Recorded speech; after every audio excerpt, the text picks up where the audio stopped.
E o Literalmente traz para você uma figura interessantíssima, Alarico Correia Neto, que é jornalista, escritor, teatrólogo, professor universitário. Alarico, seja muito bem-vindo ao Literalmente.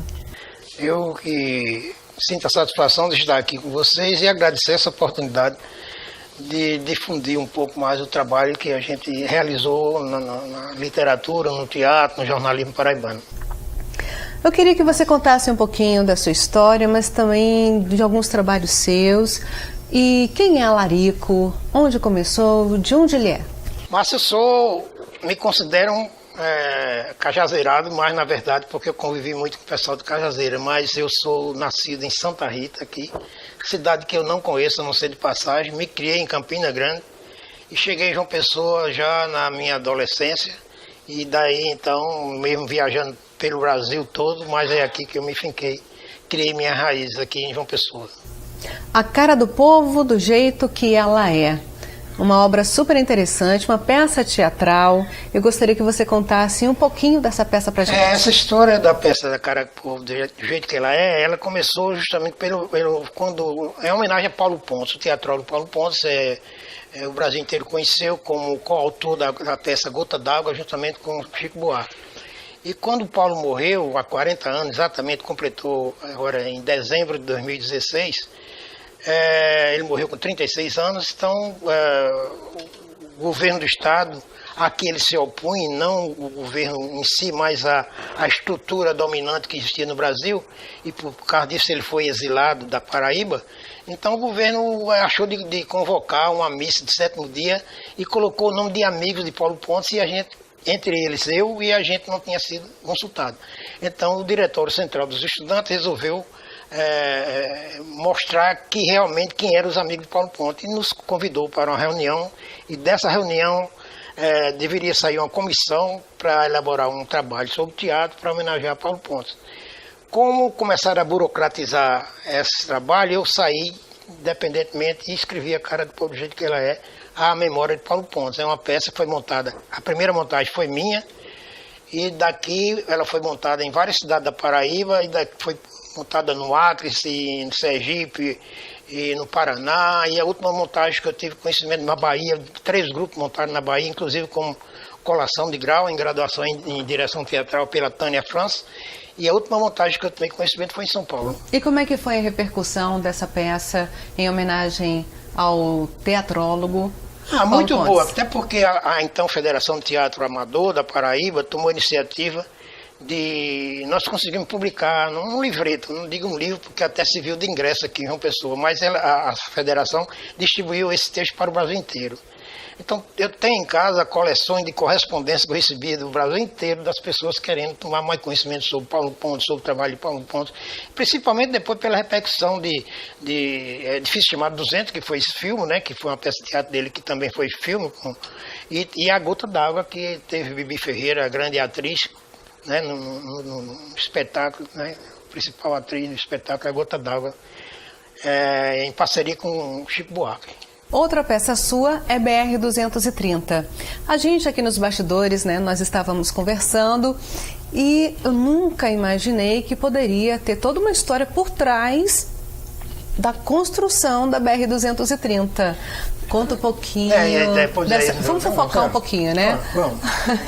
Conta um pouquinho do que acontecia nos bastidores da construção da BR. Essa história foi contada por Carmelo Reinaldo, que inclusive me deu inspiração também para uma outra peça minha, que ele é de Santa Luzia, foi colega nosso no departamento de comunicação, ainda hoje ele é professor lá.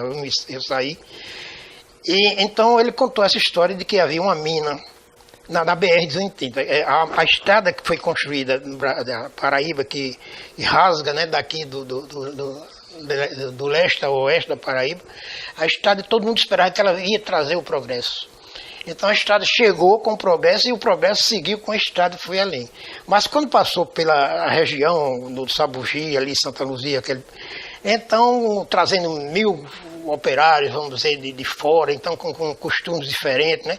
E o pessoal chegou, muitos deles solteiros, então queria dar satisfação ao seu ego, nas suas necessidades Então começaram a criar problemas na cidade, porque o padre não permitia que funcionasse o prostíbulo e eles precisavam de ter mulheres para se satisfazer seus instintos. E aí começou uma briga dentro da cidade e a gente foca essa peça justamente na família do prefeito. A filha do prefeito se perde aspas, né, com o engenheiro da construtora, e daí gera todo um grande problema. Existia um deputado que inclusive a gente se baseou num deputado de verdade que existia na Paraíba e que era denunciar. Então foi uma crítica tremenda em cima do prefeito, uma pressão em cima do prefeito para que ele autorizasse o funcionamento do prostíbulo.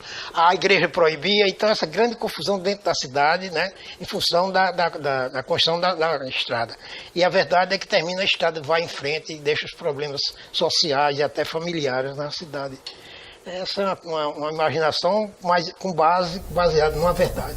Agora, já que você está falando em construção, tem uma história, gente, de uma pedra chamada Columbita Pavão, e eu nunca pensei que uma pedrinha semi-preciosa, de repente, pudesse acabar com o mundo. Amigo, conta essa história direito pra gente. Bom, essa é outra história também, baseada no Sabugi, né? Eu já pensei em escrever uma outra peça sobre aí o clube, que é um clube que tem lá, para fazer uma trilogia. A Aliança Cidade é uma região muito rica de lendas e histórias, né, que o povo transmite. Então, essa pedra é extraída de uma mina que existia na região do Sabugi, e que um dia descobriram uma pedra diferente, uma columbita que reluzia assim como a cauda de um pavão, né? Daí botaram o nome Columbita Pavão. Dizem que dessa pedra era urânio, né? Depois ninguém sabia o que era urânio, não, na época, mas começou a haver muito interesse do americano e do alemão. Urânio. Por essa pedra, né? Ninguém sabia o que era da cidade, ninguém sabia o que era. E existia também um personagem na cidade, no cartório, que ele era muito curioso, era um intelectual da cidade, que nunca conseguiu saber para que se via aquela pedra, né?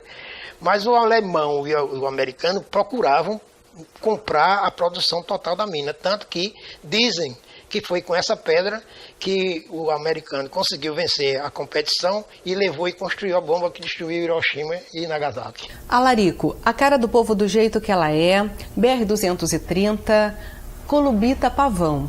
São 3 peças teatrais. Agora a gente vai fazer uma viagem no tempo.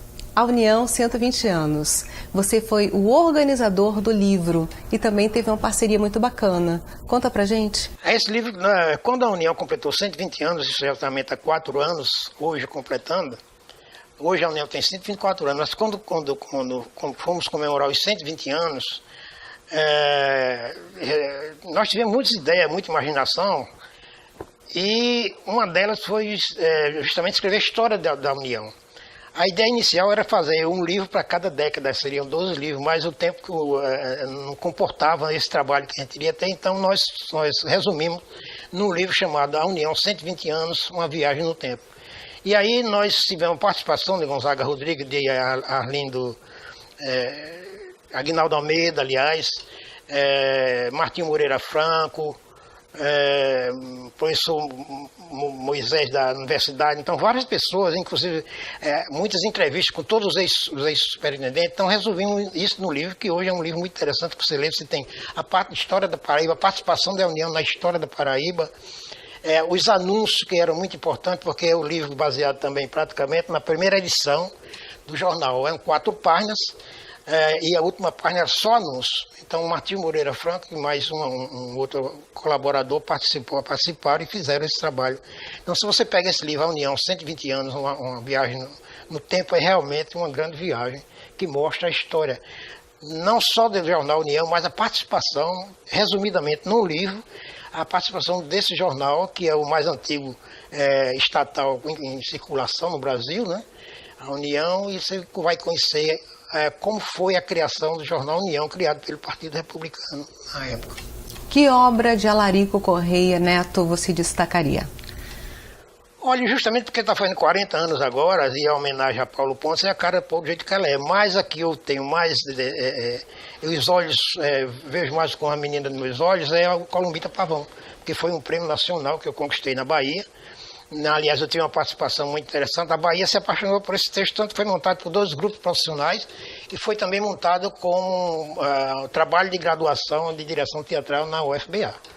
Então, eu gostaria de algum tempo Agora, estou tentando ver se consigo levar para um texto, né, o livro de Saramago, que é o Evangelho segundo Jesus Cristo, e que até eu começo muito de trás para frente. O título seria Os Irmãos de Jesus. Os Irmãos de Jesus. Os Irmãos de Jesus. Gente, é muita criatividade, é muita história. Que mensagem, Larico, você deixa para as pessoas que estão acompanhando o Literalmente? Eu acho que a Paraíba é muito profícua, uma produção de literatura muito boa. A gente que falta, infelizmente, lamentar aqui a morte recente do Carlos Roberto de Oliveira, que eu acho que foi o grande editor da Paraíba. E embora tenhamos outras pessoas envolvidas ainda na produção literária, não só escritores, mas também pessoas que trabalham com edição, como Marco Nicolau, a própria Jornal União, a superintendência da União, que ele produz livros. E você vê todo dia, praticamente, toda semana, praticamente tem lançamento de livro na Paraíba.